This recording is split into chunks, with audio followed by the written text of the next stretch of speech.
Wackleson. Bleak House by Charles Dickens. Chapter 4.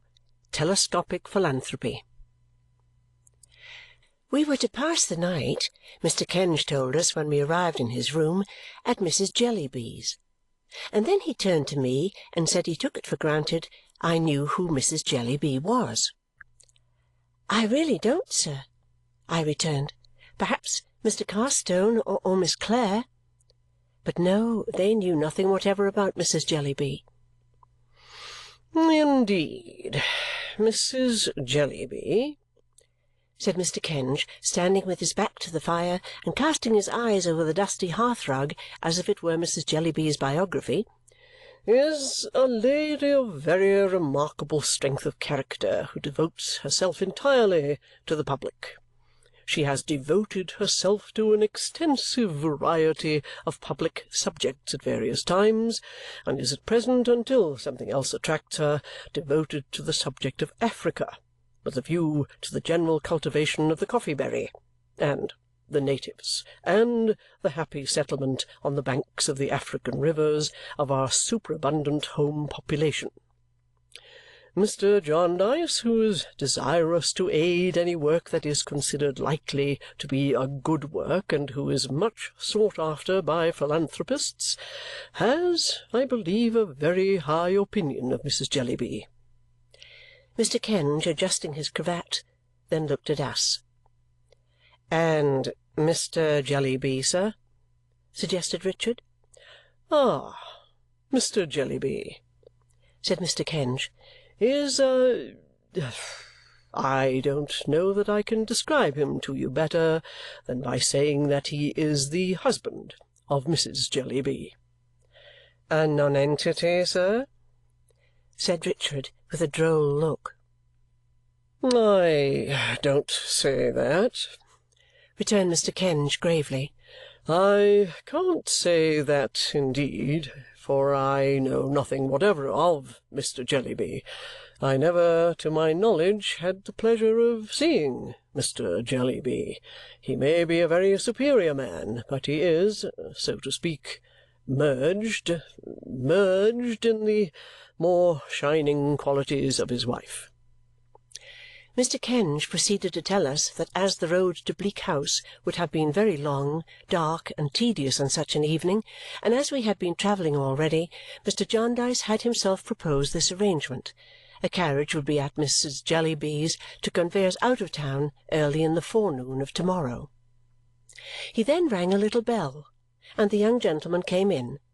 Addressing him by the name of Guppy, Mr. Kenge inquired whether Miss Summerson's boxes and the rest of the baggage had been sent round. Mr. Guppy said yes, they had been sent round, and a coach was waiting to take us round too, as soon as we pleased.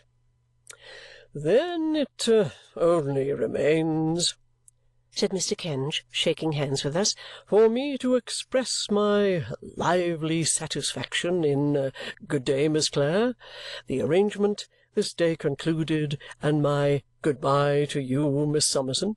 Lively hope that it will conduce to the happiness, the glad to have had the honour of making your acquaintance, Mr. Carstone, welfare, the advantage in all points of view of all concerned. Guppy, see the party safely there." "Where is there, Mr. Guppy?" said Richard as we went downstairs. "No distance," said Mr. Guppy. "Round in Thavies Inn, you know." I can't say I know where it is, for I come from Winchester and am strange in London." "Only round the corner," said Mr. Guppy. "We just twist up Chancery Lane, cut along Holborn, and there we are in 4 minutes' time as near as a toucher. This is about a London particular. Now, ain't it, miss?" He seemed quite delighted with it on my account. "The fog is very dense indeed," said I. "Not that it affects you, though, I'm sure," said Mr. Guppy, putting up the steps. "On the contrary, seems to do you good, miss, judging from your appearance." I knew he meant well in paying me this compliment, so I laughed at myself for blushing at it when he had shut the door and got upon the box, and we all three laughed and chatted about our inexperience and the strangeness of London until we turned up under an archway to our destination, a narrow street of high houses like an oblong cistern to hold the fog, There was a confused little crowd of people, principally children, gathered about the house at which we stopped, which had a tarnished brass plate on the door with the inscription Jellyby. "Don't be frightened," said Mr. Guppy, looking in at the coach window. "One of the young Jellybys been and got his head through the area railings." "Oh, poor child!" said I. "Let me out, if you please." "Pray be careful of yourself, miss. The young Jellybys are always up to something," said Mr. Guppy. I made my way to the poor child, who was one of the dirtiest little unfortunates I ever saw, and found him very hot and frightened and crying loudly, fixed by the neck between two iron railings, while a milkman and a beadle, with the kindest intentions possible, were endeavouring to drag him back by the legs, under a general impression that his skull was compressible by those means. As I found, after pacifying him, that he was a little boy with a naturally large head, I thought that perhaps where his head could go, his body could follow, and mentioned that the best mode of extrication might be to push him forward. This was so favourably received by the milkman and beadle that he would immediately have been pushed into the area if I had not held his pinafore, while Richard and Mr. Guppy ran down through the kitchen to catch him when he should be released. At last he was happily got down without any accident, and then he began to beat Mr. Guppy with a hoop-stick in quite a frantic manner. Nobody had appeared belonging to the house except a person in pattens who had been poking at the child from below with a broom. I don't know with what object. I don't think she did. I therefore supposed that Mrs. Jellyby was not at home, and was quite surprised when the person appeared in the passage without the pattens, and going up to the back room on the first floor before Ada and me, announced us as "Them two young ladies, Mrs. Jellyby." We passed several more children on the way up, whom it was difficult to avoid treading on in the dark, and as we came into Mrs. Jellyby's presence, one of the poor little things fell downstairs, down a whole flight, as it sounded to me, with a great noise. Mrs. Jellyby, whose face reflected none of the uneasiness which we could not help showing in our own faces as the dear child's head recorded its passage with a bump on every stair, Richard afterwards said he counted 7, besides one for the landing, received us with perfect equanimity. She was a pretty, very diminutive, plump woman of from 40 to 50, with handsome eyes, though they had a curious habit of seeming to look a long way off, as if, I am quoting Richard again, they could see nothing nearer than Africa.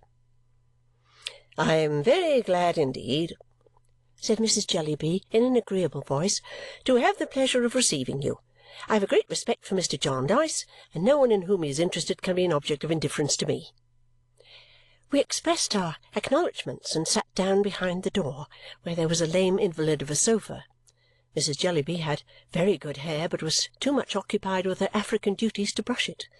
The shawl in which she had been loosely muffled dropped on to her chair when she advanced to us, and as she turned to resume her seat we could not help noticing that her dress didn't nearly meet up the back, and that the open space was railed across with the lattice-work of stay-lace, like a summer-house. The room, which was strewn with papers and nearly filled by a great writing-table covered with similar litter, was, I must say, not only very untidy, but very dirty. We were obliged to take notice of that with our sense of sight, even while, with our sense of hearing, we followed the poor child who had tumbled downstairs, I think into the back kitchen, where somebody seemed to stifle him.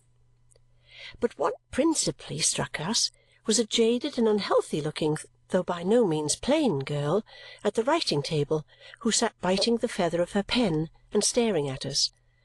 I suppose nobody ever was in such a state of ink. And from her tumbled hair to her pretty feet, which were disfigured with frayed and broken satin slippers trodden down at heel, she really seemed to have no article of dress upon her, from a pin upwards, that was in its proper condition or its right place. "You find me, my dears," said Mrs. Jellyby, snuffing the 2 great office candles in tin candlesticks, which made the room taste strongly of hot tallow. The fire had gone out, and there was nothing in the grate but ashes, a bundle of wood, and a poker. "You find me, my dears, as usual, very busy, but that you will excuse. The African project at present employs my whole time. It involves me in correspondence with public bodies and with private individuals anxious for the welfare of their species all over the country. I am happy to say it is advancing. We hope by this time next year to have from 150 to 200 healthy families cultivating coffee and educating the natives of Borrioboola on the left bank of the Niger." As Ada said nothing but looked at me, I said it must be very gratifying. "It is gratifying," said Mrs. Jellyby. "It involves the devotion of all my energies, such as they are, but that is nothing, so that it succeeds, and I am more confident of success every day. Do you know, Miss Summerson, I almost wonder that you never turned your thoughts to Africa." This application of the subject was really so unexpected to me that I was quite at a loss how to receive it. I hinted that the climate "The finest climate in the world," said Mrs. Jellyby. "Indeed, ma'am?" "Certainly. With precaution," said Mrs. Jellyby. "You may go into Holborn without precaution and be run over. You may go into Holborn with precaution and never be run over. Just so with Africa." I said, "No doubt. I meant as to Holborn." "If you would like," said Mrs. Jellyby, putting a number of papers towards us, "to look over some remarks on that head and on the general subject which have been extensively circulated, while I finish a letter I am now dictating to my eldest daughter, who is my amanuensis." The girl at the table left off biting her pen and made a return to our recognition, which was half bashful and half sulky. "I shall then have finished for the present," proceeded Mrs. Jellyby with a sweet smile, "though my work is never done. Where are you, Caddy?" "Presents her compliments to Mr. Swallow and begs," said Caddy. "And begs," said Mrs. Jellyby, dictating, "to inform him, in reference to his letter of inquiry on the African project." "No, Peepy, not on my account." Peepy, so self-named, was the unfortunate child who had fallen downstairs, who now interrupted the correspondence by presenting himself with a strip of plaster on his forehead to exhibit his wounded knees, in which Ada and I did not know which to pity most, the bruises or the dirt. Mrs. Jellyby merely added, with the serene composure with which she said everything, "Go along, you naughty Peepy," and fixed her fine eyes on Africa again. However, as she at once proceeded with her dictation, and as I interrupted nothing by doing it, I ventured quietly to stop poor Peepy as he was going out and to take him up to nurse. He looked very much astonished at it and at Ada's kissing him, but soon fell fast asleep in my arms, sobbing at longer and longer intervals until he was quiet. I was so occupied with Peepy that I lost the letter in detail, though I derived such a general impression from it of the momentous importance of Africa and the utter insignificance of all other places and things that I felt quite ashamed to have thought so little about it. 6 o'clock, said Mrs. Jellyby, and our dinner hour is nominally, for we dine at all hours, 5. Caddy, show Miss Clare and Miss Summerson their rooms. You will like to make some change, perhaps. You will excuse me, I know, being so much occupied. Oh, that very bad child! Pray put him down, Miss Summerson." I begged permission to retain him, truly saying that he was not at all troublesome, and carried him upstairs and laid him on my bed. Ada and I had 2 upper rooms with the door of communication between them.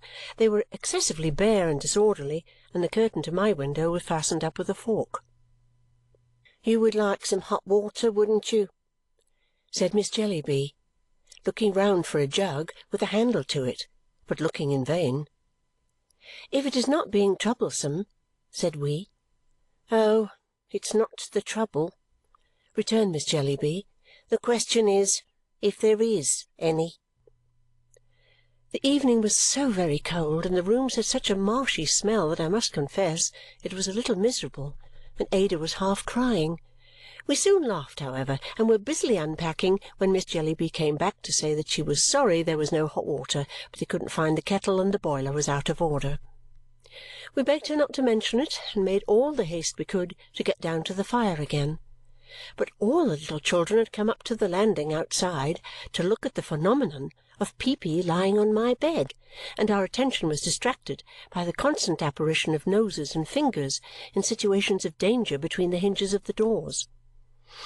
It was impossible to shut the door of either room, for my lock, with no knob to it, looked as if it wanted to be wound up, and though the handle of Ada's went round and round with the greatest smoothness, it was attended with no effect whatever on the door. Therefore I proposed to the children that they should come in and be very good at my table, and I would tell them the story of Little Red Riding Hood while I dressed, which they did, and were as quiet as mice, including Peepy, who awoke opportunely before the appearance of the wolf. When we went downstairs, we found a mug with "A present from Tunbridge Wells" on it, lighted up in the staircase window with a floating wick, and a young woman with a swelled face bound up in a flannel bandage, blowing the fire of the drawing-room, now connected by an open door with Mrs. Jellyby's room, and choking dreadfully. It smoked to that degree, in short, that we all sat coughing and crying with the windows open for half an hour, during which Mrs. Jellyby, with the same sweetness of temper, directed letters about Africa. Her being so employed was, I must say, a great relief to me, for Richard told us that he had washed his hands in a pie-dish, and that they had found the kettle on his dressing-table, and he made Ada laugh so that they made me laugh in the most ridiculous manner. Soon after 7 o'clock we went down to dinner, carefully, by Mrs. Jellyby's advice, for the stair-carpets, besides being very deficient in stair-wires, were so torn as to be absolute traps. We had a fine codfish, a piece of roast beef, a dish of cutlets, and a pudding, an excellent dinner if it had had any cooking to speak of, but it was almost raw. The young woman with the flannel bandage waited and dropped everything on the table wherever it happened to go, and never moved it again until she put it on the stairs. The person I had seen in pattens, who I supposed to have been the cook, frequently came and skirmished with her at the door, and there appeared to be ill will between them. All through dinner, which was long in consequence of such accidents as the dish of potatoes being mislaid in the coal-scuttle, and the handle of the corkscrew coming off and striking the young woman in the chin, Mrs. Jellyby preserved the evenness of her disposition. She told us a great deal that was interesting about Borrioboola Gha and the natives, and received so many letters that Richard, who sat by her, saw 4 envelopes in the gravy at once. Some of the letters were proceedings of ladies' committees or resolutions of ladies' meetings, which she read to us. Others were applications from people excited in various ways about the cultivation of coffee and natives.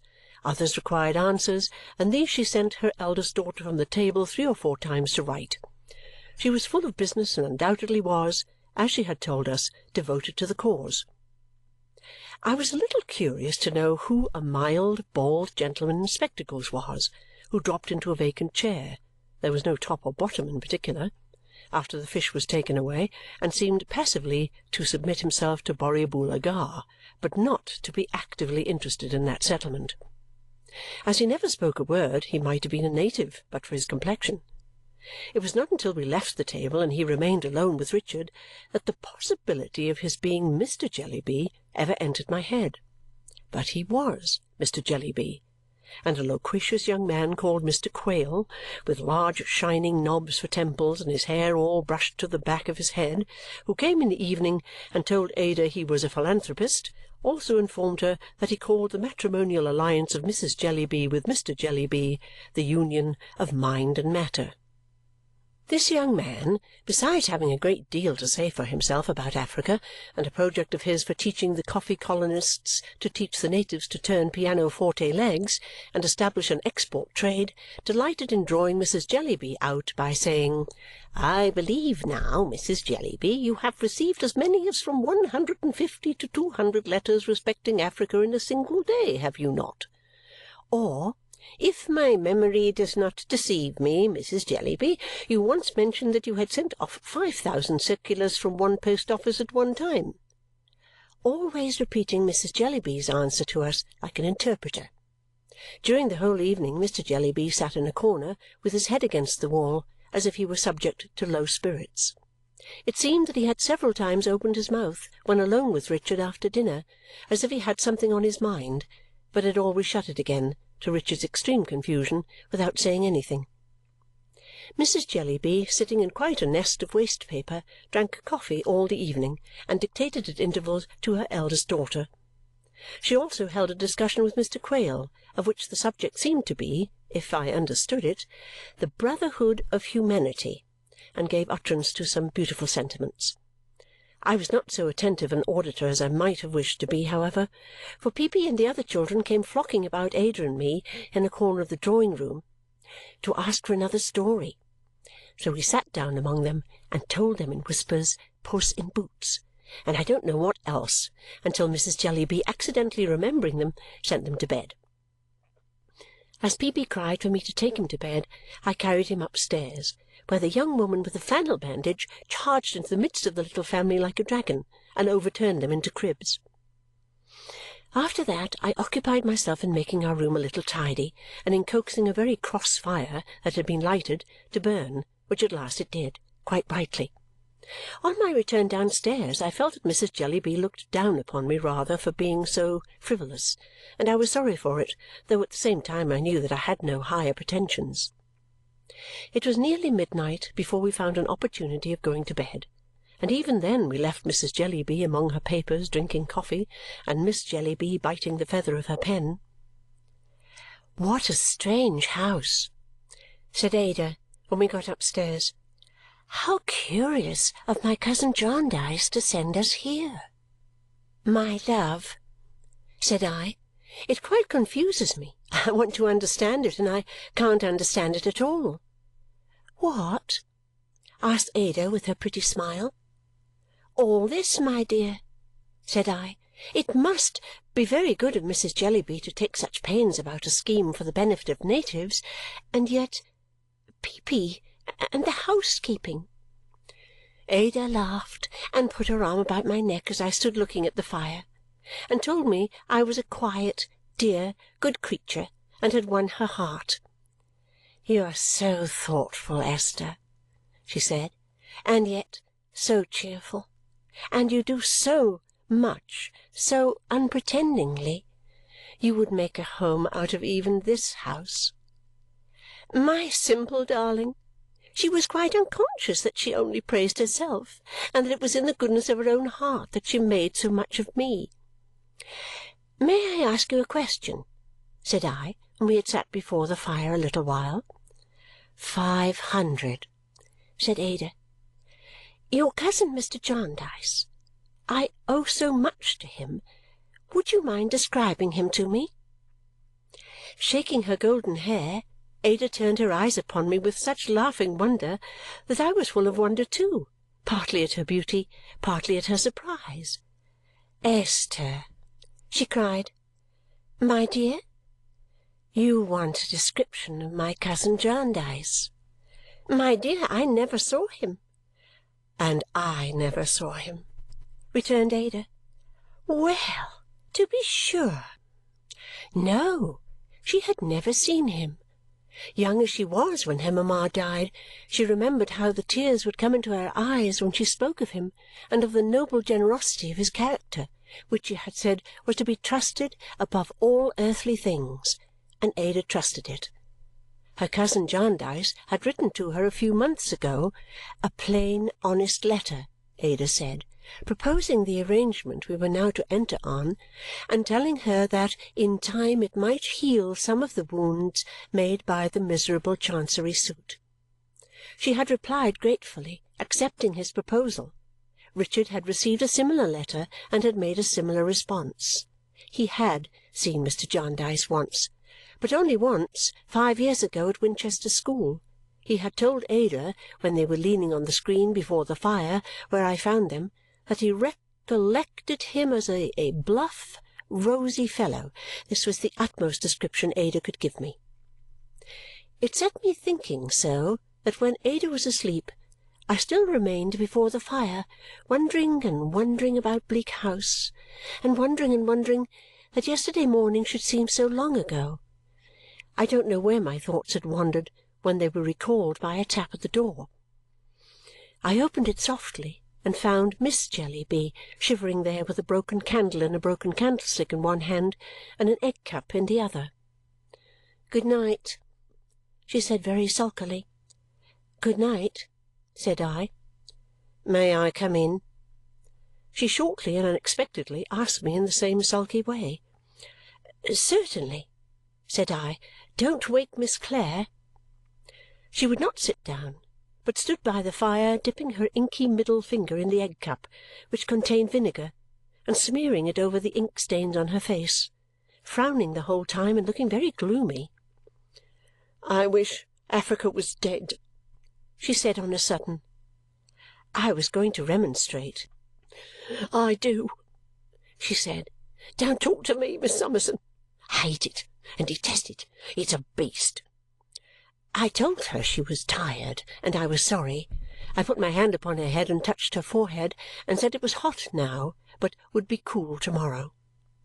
She still stood pouting and frowning at me, but presently put down her egg-cup and turned softly towards the bed where Ada lay. "She is very pretty," she said with the same knitted brow and in the same uncivil manner. I assented with a smile. "An orphan, ain't she?" "Yes." "But knows a quantity, I suppose? Can dance and play music and sing? She can talk French, I suppose, and do geography and globes and needlework and everything?" "No doubt," said I. "I can't," she returned. "I can't do anything hardly except write. I'm always writing for Ma. I wonder you two were not ashamed of yourselves to come in this afternoon and see me able to do nothing else. It was like your ill nature, yet you think yourselves very fine, I dare say." I could see that the poor girl was near crying, and I resumed my chair without speaking and looked at her, I hope, as mildly as I felt towards her. "It's disgraceful," she said. "You know it is. The whole house is disgraceful. The children are disgraceful. I'm disgraceful. Pa's miserable, and no wonder. Priscilla drinks. She's always drinking. It's a great shame and a great story of you if you say you didn't smell her to-day. It was as bad as a public house, waiting at dinner. You know it was." "My dear, I don't know it," said I. "You do," she said very shortly. "You shan't say you don't. You do." "Oh, my dear," said I, "if you won't let me speak—" "You're speaking now. You know you are. Don't tell stories, Miss Summerson." "My dear," said I, "as long as you won't hear me out—" "I don't want to hear you out." "Oh, yes, I think you do," said I, "because that would be so very unreasonable. I did not know what you tell me because the servant did not come near me at dinner, but I don't doubt what you tell me, and I am sorry to hear it." "You needn't make a merit of that," said she. "No, my dear," said I, "that would be very foolish." She was still standing by the bed, and now stooped down, but still with the same discontented face, and kissed Ada. That done, she came softly back and stood by the side of my chair. Her bosom was heaving in a distressful manner that I greatly pitied, but I thought it better not to speak. "I wish I was dead," she broke out. "I wish we were all dead. It would be a great deal better for us." In a moment afterwards, she knelt on the ground at my side, hid her face in my dress, passionately begged my pardon, and wept. I comforted her and would have raised her, but she cried no, no, she wanted to stay there. "You used to teach girls," she said. "If you could only have taught me, I could have learned from you. I am so very miserable, and I like you so much." I could not persuade her to sit by me or to do anything but move a ragged stool to where she was kneeling, and take that, and still hold my dress in the same manner. By degrees, the poor tired girl fell asleep, and then I contrived to raise her head so that it should rest on my lap, and to cover us both with shawls. The fire went out, and all night long she slumbered thus before the ashy grate. At first I was painfully awake and vainly tried to lose myself, with my eyes closed, among the scenes of the day. At length, by slow degrees, they became indistinct and mingled. I began to lose the identity of the sleeper resting on me. Now it was Ada, now one of my old Reading friends, from whom I could not believe I had so recently parted. Now it was the little madwoman, worn out with curtsying and smiling. Now some one in authority at Bleak House. Lastly, it was no one, and I was no one. The purblind day was feebly struggling with the fog when I opened my eyes to encounter those of a dirty-faced little spectre fixed upon me. Peepy had scaled his crib and crept down in his bedgown and cap and was so cold that his teeth were chattering as if he had cut them all. End of chapter 4.